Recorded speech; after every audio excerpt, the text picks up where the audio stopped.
Good morning friends, ಎಲ್ಲರೂ ಹೆಂಗಿದ್ದೀರಿ? ನೋಡಿ, ನಾನು ಹೊಸ ಶಾವಂತಿಗೆ ಗಿಡ ತಂದಿದ್ದೀನಿ. ಶಾವಂತಿನ ಗಿಡ ಹಾಕಿದ್ದೇನೆ. ಇದರಲ್ಲಿ ಸೌತೆಕಾಯಿ ಸಾಂಬಾರು ಸೌತೆಕಾಯಿ ಹಾಕಿದ್ದೇನೆ. ಇದರಲ್ಲಿ ಮೆಂತ್ಯ ಹಾಕಿದ್ದೇನೆ, ಇನ್ನೂ ಹುಟ್ಟಿಲ್ಲ. ಇದೇನೋ ಗೊಬ್ಬರದೆಲೆ ಅಂತೆ. ಇದು ಟೊಮೆಟೊ ಬಿಟ್ಟೇ ಇಲ್ಲ. ಇದು ನಮ್ಮ ತುಳಸಿ ದೇವಿ. ಇದು ಹೂವು, ದಾಸವಾಳ ಹೂವು, ಕಲರ್ ಚೇಂಜ್ ಇದೆ. ಇದು ಸೌತೆಕಾಯಿ ಇರ್ಬೋದು, ಐ ಥಿಂಕ್. ಇದು ಎಂತ ಹೇಳ್ತಿರೋದು, ಪಾಲಕ್ಕಿಂದಿದು. ಇದು ನೋಡಿ, ಪುದೀನ. ಇಲ್ಲಿ ಇದೆ ಪುದೀನ, ಅದು ಅಲ್ಲಿ ಬೆಳೀತಿದೆ ಪುದೀನ. ಇದು ಮಾತ್ರ ಬೀನ್ಸ್.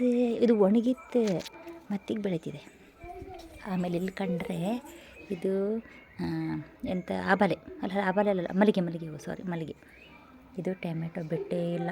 ಇದು ಕಾಣಿ, ಇದು ಬೆಂಡೆ. ಆಮೇಲೆ ಇದು ಪುದೀನ. ಇಷ್ಟು ಸಣ್ಣ ಮಾಡಿದೆ. ಇದನ್ನು ಟೊಮೆಟೊ ನೋಡಿ ಇಷ್ಟು ಎತ್ತರ ಬೆಳೆದಿದೆ. ಆದರೆ ಇದಿಲ್ಲ. ಇದನ್ನು ಟೊಮೆಟೊ ಕೂಡ, ನಮ್ಮ ಮನೆ ಟೊಮೆಟೊ ಕೂಡ ಎಷ್ಟು ಎತ್ತರ ಅಂದರೆ ಇಷ್ಟು ಎತ್ತರ ಬೆಳೆದಿದೆ. ಇದು ಬೆಂಡೆ ಯಾಕೋ ಹೀಗಾಗಿದೆ, ಬೆಳೀತಿದೆ ಪರವಾಗಿಲ್ಲ. ಇದು ಶುಂಠಿ.